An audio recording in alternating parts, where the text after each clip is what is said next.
i čitavog prostora jednostavno je nemoguće u Nemačkoj zbog naših ekoloških standarda, ali pošto vi te standarde nemate, mi ćemo to raditi kod vas.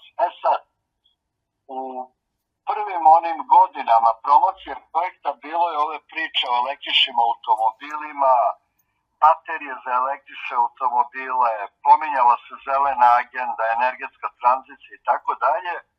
Sada je potpuno jasno da ta evropska priča o baterijama za električne automobile polako tone u potpunu propast, jer evropska automobilska industrija je apsolutno potisnuta ekspanzivnom kineskom automobilskom industrijom. Vidite šta se dešava na relaciji Sjedinjene Američke Države Evropa po pitanju ovih carina koje će obuhvatiti automobile i mnogi veliki evropski proizvođači odustaju od Nemačka ima 10 puta više od Srbije litijum, na primjer. A Grenland, koji pripada Danskoj, ima najveći rezervi litijuma na svetu. Ima ga u Francuskoj, ima ga u Finskoj, ima ga u Češkoj. Međutim, od Nemaca smo čuli jedno vrlo zanimljivo objašnjenje.